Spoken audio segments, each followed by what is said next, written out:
13th video envelopes of family of curves में आप सभी का स्वागत। और अब हम आपको बताने जा रहे हैं connection between envelope and evolute. Evolute mainly curvature chapter का आर्टिकल है। Evolute locus of centre of curvature को कहते हैं।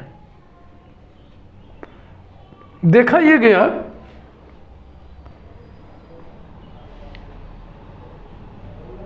कि एनवेलप और इवोल्यूट में एक कनेक्शन है और इसी कनेक्शन की मदद से एनवेलप चैप्टर में भी इवोल्यूट की पढ़ाई की जाती है।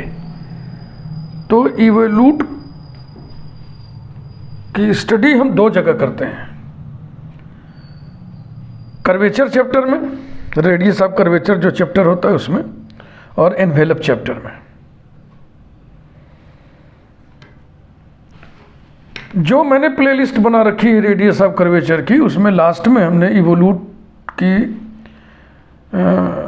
संक्षिप्त चर्चा की है।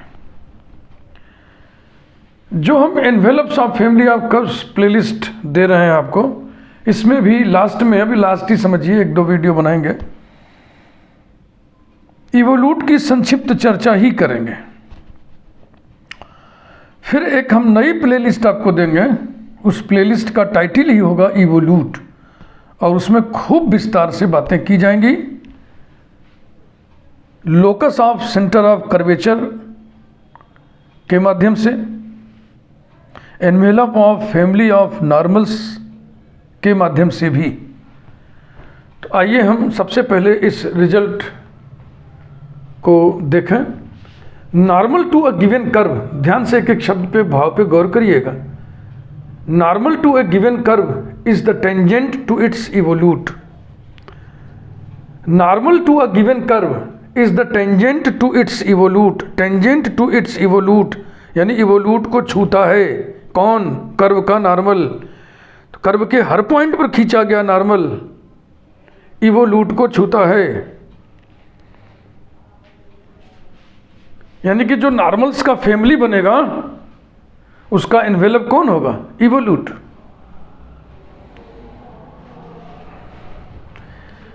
कर्व के किसी भी पॉइंट पर खींचा गया नॉर्मल इवोल्यूट को छूता है। टेंजेंट टू इट्स इवोल्यूट माने इवोल्यूट को छूता है। हर पॉइंट पर खींचा गया नॉर्मल इवोल्यूट को छूता है।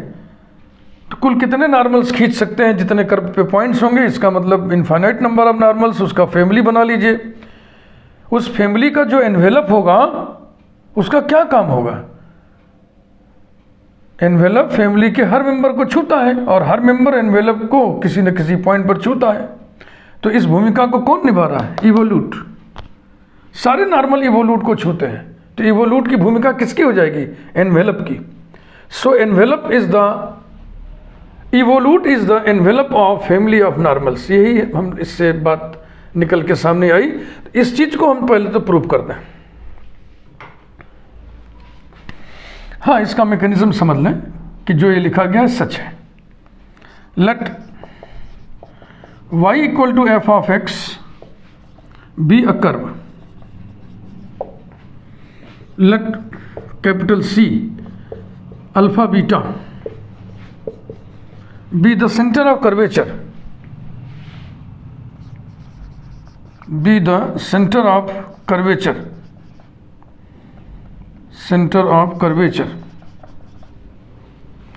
of the curve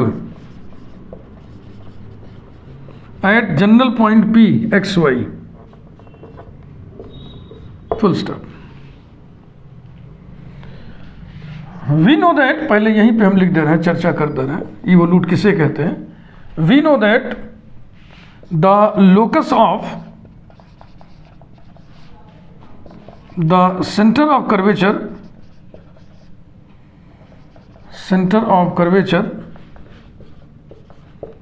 is the evolute of the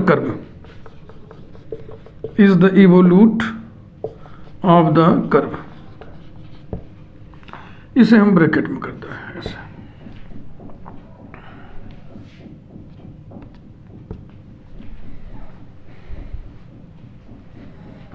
the coordinates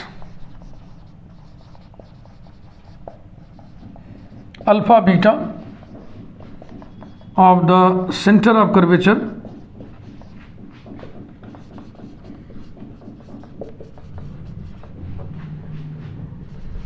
are given by वो फार्मूला आप रेडियस ऑफ कर्वेचर चैप्टर में पढ़े हुए हैं, वो मैं यहाँ पे डायरेक्ट लिख रहा हूँ।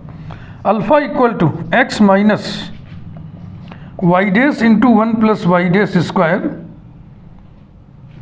Upon Y double dash and beta equal to y plus 1 plus y dash square upon Y double dash. Number 1। तो अगर हम आपसे कहें कि locus of C alpha beta क्या होगा, कैसे लिखोगे, तो क्या करोगे? अल्फा की जगह general x coordinate x, beta की जगह जनरल एक्स कोऑर्डिनेट वाई रख देंगे। अब एक्स और वाई खाली नहीं है, तो फिर अब कौन सा एक्स कौन सा वाई रखेंगे? Capital x capital Y. System of coordinates change कर देंगे। स्मॉल एक्स वाई सिस्टम में तो आप कर्व का इक्वेशन लिखे हो, और फिर किसी और के लिए एक्स कोऑर्डिनेट वाई कोऑर्डिनेट चाहिए तो आप सिस्टम बदल दो।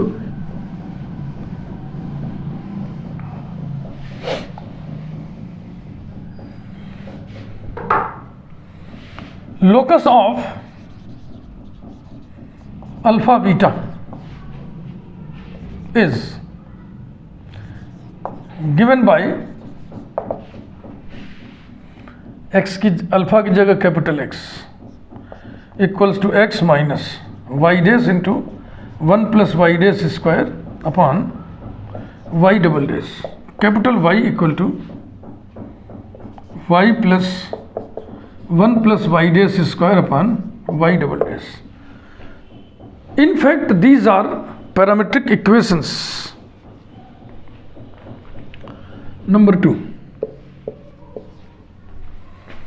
ब्रैकेट में फिर मैं लिख दे रहा हूँ स्पष्ट करके। वास्तव में ये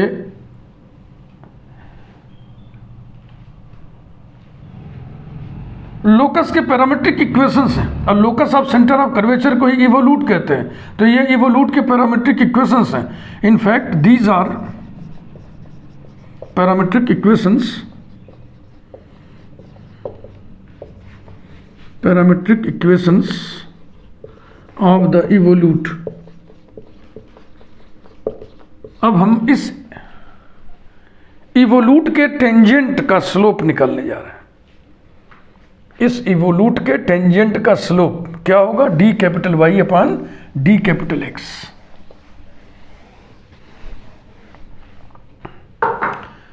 देखो इधर जो दाहिने तरफ चीजें दी गई हैं स्मॉल एक्स वाई, तो y equal to f of x, तो वाई डेस भी एक्स का फंक्शन आएगा, वाई डबल डेस भी एक्स का फंक्शन आएगा। यानी ये सब एक्स स्मॉल एक्स के फंक्शन है ये पूरा का पूरा। इसी तरह से इधर भी y की वैल्यू स्मॉल एक्स के रूप में, वाई डेस वाई डबल डेस की वैल्यू स्मॉल एक्स में रखेंगे, तो कैपिटल वाई जो है एक्स के रूप में आएगा। यानी capital X is a function of X, capital Y is also is another function of X. Now D capital X upon D X बराबर capital X is a function of x, तो इसको हम x के respect में differentiate करना है। तो x का एक्स के रेस्पेक्ट में डेरिवेटिव 1 हो गया माइनस, अब इधर कोसेंट रूल, नीचे हो जाएगा वाई डबल डैश स्क्वायर, ऊपर हो जाएगा y double dash d by D x, किसका? इसका।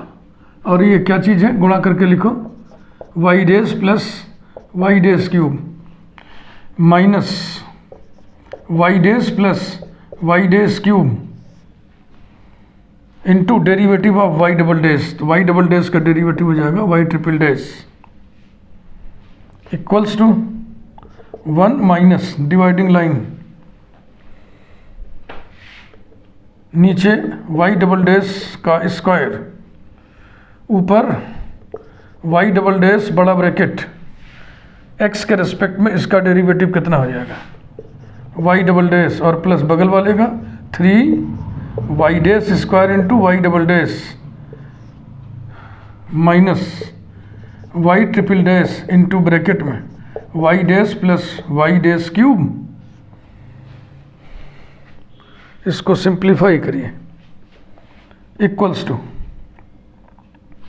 क्रॉस मल्टीप्लाई करें, Y double dash square minus Y double dash square plus 3 Y dash square Y double dash square minus Y dash Y triple dash minus Y dash cube Y triple dash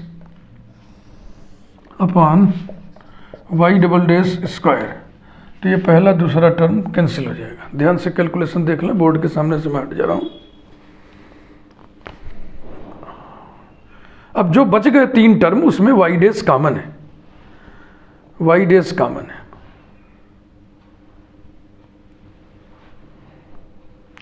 minus का संकट हो गया है, देखो ये minus भी लगाना था ना, तो इसे तो हम माइनस में लिखे लेकिन इसमें नहीं लिखे ना, भूल गए, तो ये रहेगा माइनस, और फिर इस माइनस से यहाँ गुणा होगा तो ये हो जाएगा प्लस। अब ठीक है, अब ठीक है कि नहीं? अभी भी नहीं ठीक है, ये भी प्लस हो जाएगा। अब ठीक है,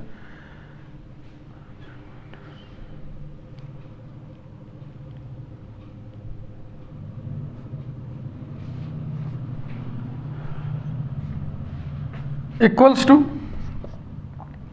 वाई डैश कॉमन ब्रैकेट में -3 Y dash Y double dash square plus Y triple dash plus Y dash square into Y triple dash upon Y double dash square. इसी प्रकार से बेटा d capital Y upon D x निकालेंगे। इधर भी सब x का फंक्शन है, स्मॉल एक्स का, और इस रिजल्ट को हम कहीं लिखना चाहेंगे, इसकी हमें अभी जरूरत पड़ेगी।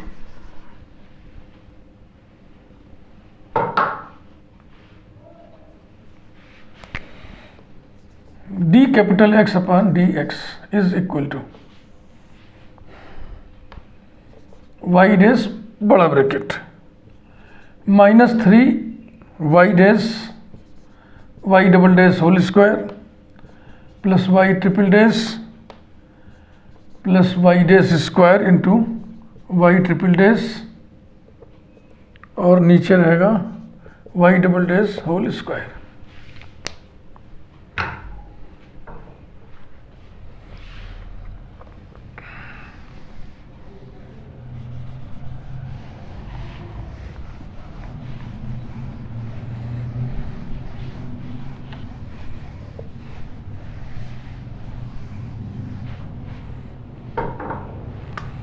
Similarly,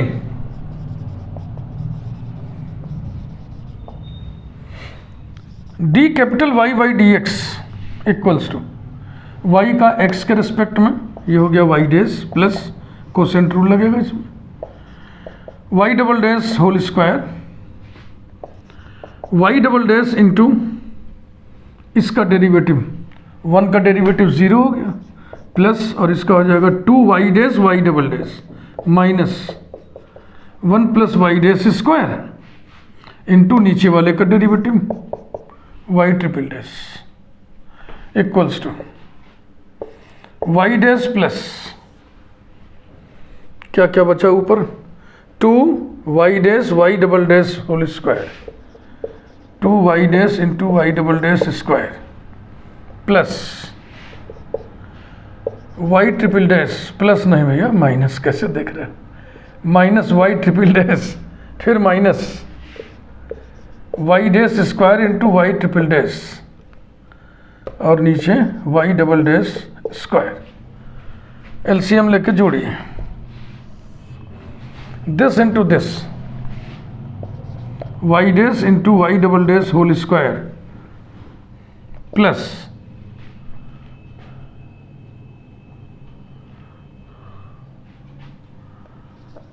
2 Y dash Y double dash square minus Y triple dash minus Y dash square Y triple dash और total upon Y double dash square.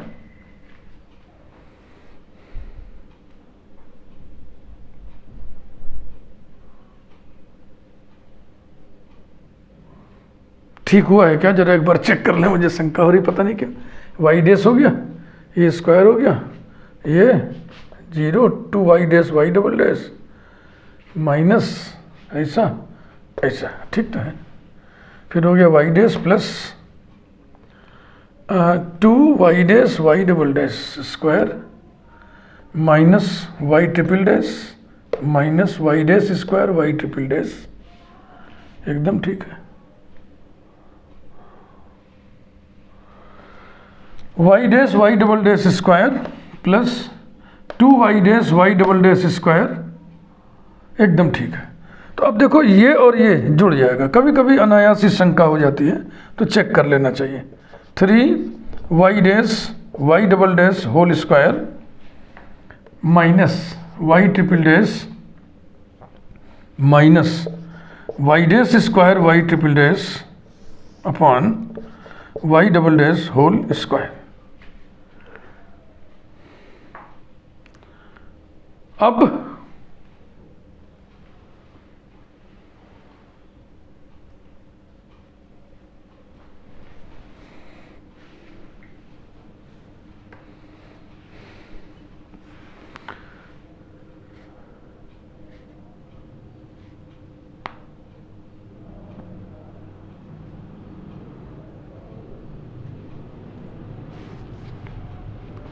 पहले वाली वैल्यू से अगर हम वही तुलना कर रहे थे, देख रहे थे ध्यान से, तो एक माइनस का फर्क है ना, तो माइनस हम कॉमन ले लें, equals to minus bracket.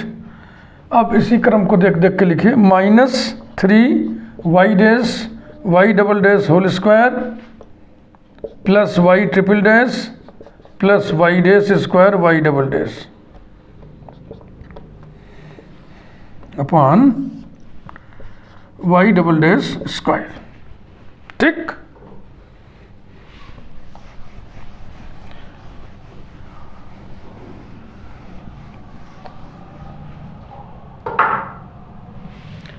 Therefore slope of tangent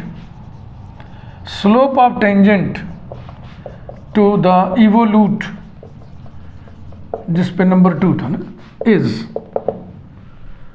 capital x capital Y system में है तो d capital Y upon d capital X होगा, और इसे हम लिख सकते हैं d capital Y by D x divided by d capital X by D x by chain rule and reciprocal rule, दोनों इकट्ठे लगा दिए, इक्वल टू इसमें इससे भाग देना है। तो गौर से देखिए, इससे दिस अपॉन दैट, तो अब जो ये है वही ये है, इसमें वाई डैश है इसमें माइनस है बस, तो दिस अपॉन दिस करना है ना, तो हो जाएगा -1 अपॉन वाई डैश। और वाई डैश क्या चीज है, वाई डैश क्या चीज है, slope of where small y dash, बहुत ध्यान से पढ़िए। अब इसी एनालिसिस से हम ज्योमेट्रिकल आइडिया फॉर्म करेंगे। Where y dash is slope of tangent to the curve, जो कर्व लेके चल रहे हैं हम लोग, y equal to f of x. तो वाई डैश कर्व के टेंजेंट का किस पॉइंट पर, जनरल पॉइंट पर at x y. Y dash tangent का स्लोप है तो -1 अपॉन वाई डैश कर्व के नॉर्मल का स्लोप होगा, that is slope of tangent to the evolute is equal to slope of normal to the curve. भैया यही है एनालिटिकल डेटा जिससे हम ज्योमेट्रिकल कॉन्सेप्ट फ्रेम करेंगे। इसका मतलब क्या हुआ, इवोल्यूट का टेंजेंट कर्व के नॉर्मल के पैरेलल हुआ, यानी जो कर्व का नॉर्मल है वो इवोल्यूट का टेंजेंट है। 10 जो कर्व का नॉर्मल होगा वो इवोल्यूट को छुएगा 10, और ये हर पॉइंट पर ये घटना घटेगी 10 eight each point normal to the curve touches the evolute, अर्थात नॉर्मल इवोल्यूट को छूता है तो हम कहते हैं इवोल्यूट नॉर्मल को छूता है, और इवोल्यूट हर नॉर्मल को छू रहा है। That is evolute touches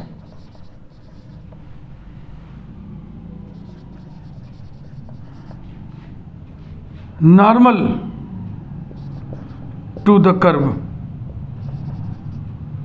normal to the curve, और ये घटना घट रही है सभी बिंदुओं पर, at each point. Evolute touches family of normals, that is evolute touches the family of normals, the family of normals and is touched and at its each point it is touched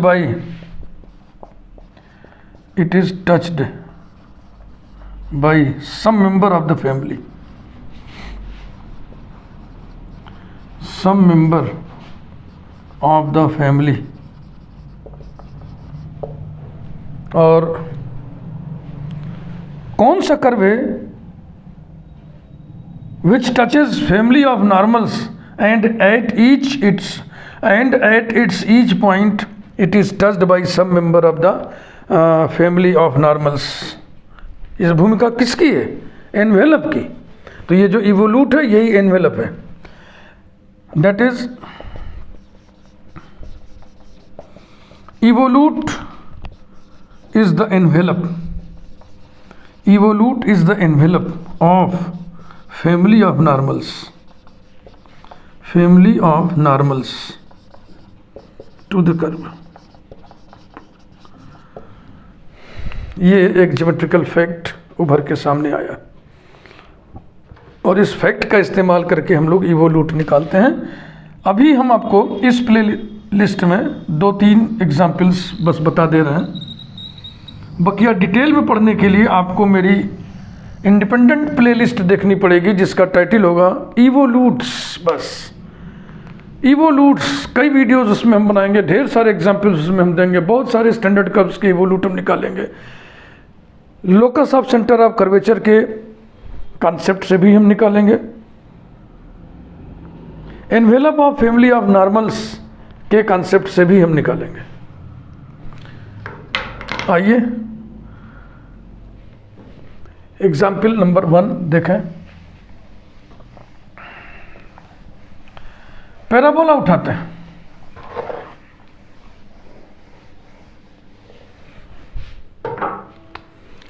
वही illustration के नाम पर इसको उठा रहे हैं। Illustration 1, parabola लिया हमने 4ax, रेडियस ऑफ कर्वेचर के लगभग आखिरी वीडियो में आप देखेंगे सेंटर ऑफ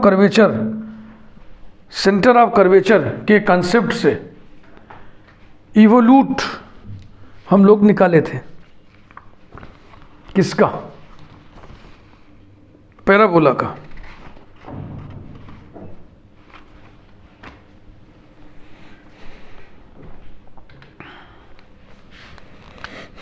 इसके parametric equations x equal to 80 square, y equal to 280। Locus of centre of curvature, locus of centre of curvature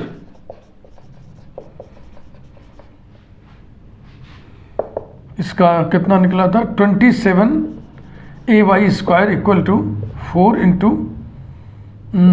x minus a whole cube है, ऐसे ही कुछ याद आ रहा, देख लूँ, आंसर मेरे पास नोटेड है।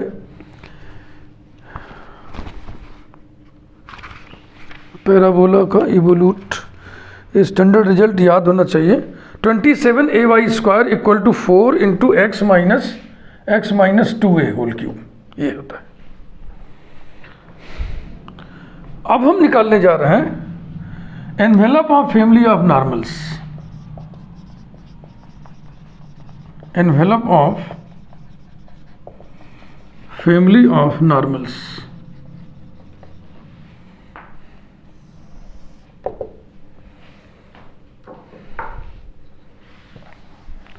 तो 0.80² 280 पर नॉर्मल का इक्वेशन निकाल दो और फिर टी को पैरामीटर जैसे घोषित करोगे तो वो नॉर्मल्स के फैमिली का इक्वेशन हो जाएगा, क्योंकि हर पॉइंट पर 80 ही तो बदलेगा ना।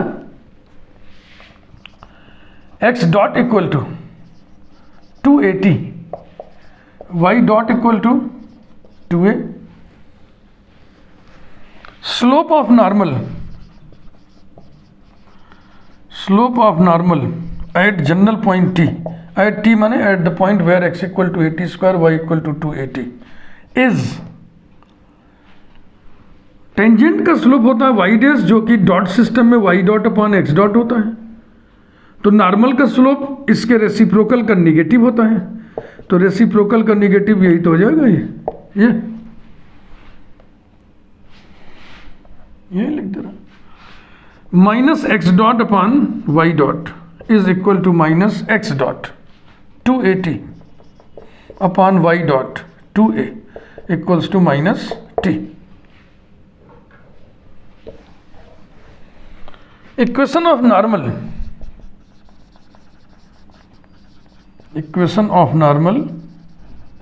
एट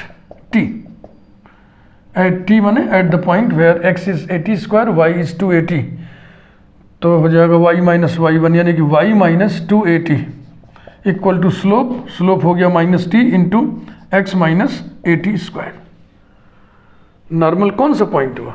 नॉर्मल 80² 280 से होके जाने वाली वो लाइन जिसका स्लोप है माइनस t, तो यही तो हो गया ना, y minus y1 equal to slope into x minus x1 implies that here equals to minus xt plus 80 सबको एक साइड में कर लें, ये इधर आ गया तो हो जाएगा y plus xt equals to 280 plus 80 ऐसे लिखते हैं, कैसे भी लिखते हैं।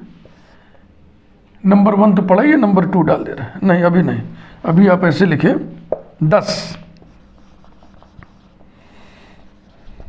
Equation of family of normals, ये लिखना का शौर होता है, लिखने का शौर भी सीखिए। फैमिली ऑफ नॉर्मल्स इज, यही इक्वेशन फिर लिख दो, xt प्लस वाई या y plus xt equal to 280 plus 80 number 2 where t is parameter.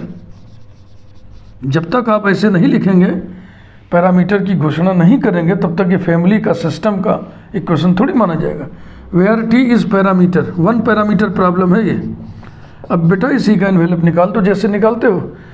तो फैमिली ऑफ नॉर्मल्स का जो एनवेलप होगा उसी को इवोल्यूट कहते हैं, envelope of family of normals.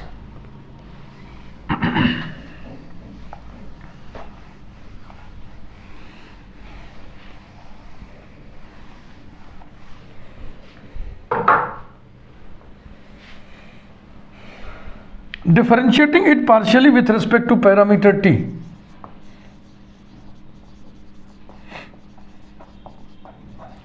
Differentiating it partially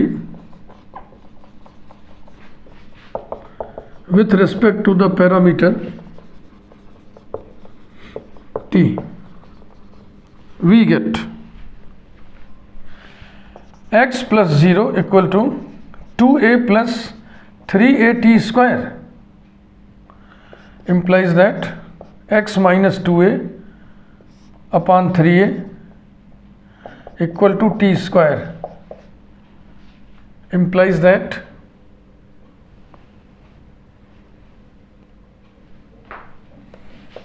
t equal to under root x minus 2a upon 3a.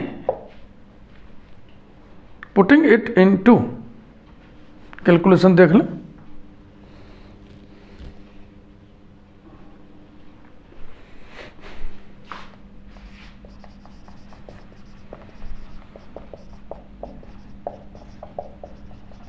We get y equals to minus x बाद में लिखेंगे, पहले इसको लिख रहे हैं 280, तो ये हो गया 280 प्लस 80 इंटू टी स्क्वायर माने x minus 2a upon 3a minus xt हो गया भाई, equals to 280 plus 80 into x by 3a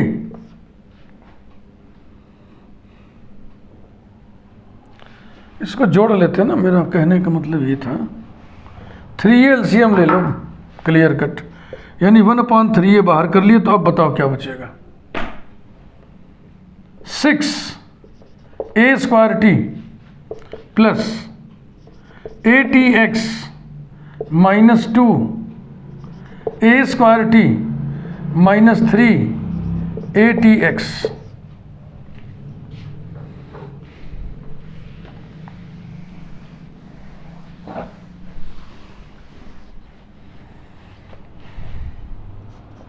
equals to 1/3a bracket में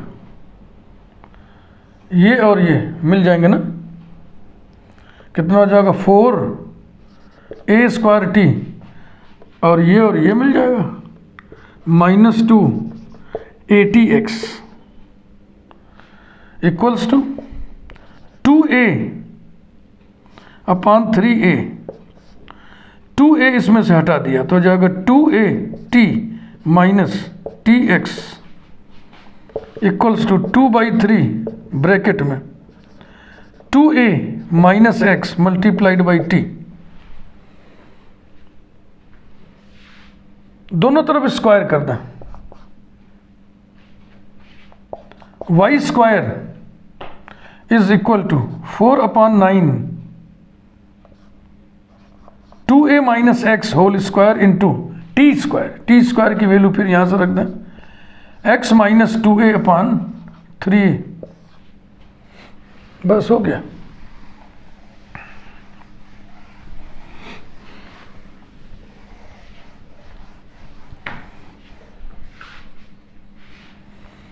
implies that y square equals to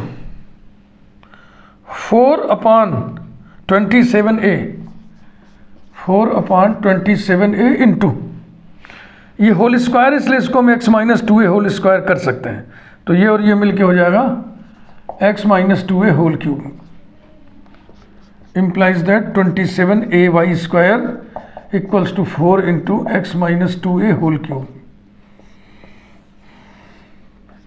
It is the equation of the evolute of the parabola। कैसे निकालें? Family of normals का envelope निकालें, this is envelope of family of normals, इसी को evolute कहते हैं। तो मेरी समझ से एनवेलप और इवोल्यूट में कनेक्शन आपके खूब बढ़िया से समझ में आ गया होगा। अगले वीडियो में हम कुछ इलस्ट्रेशंस और बता देंगे आपको। थैंक यू, वीडियो को लाइक करिए।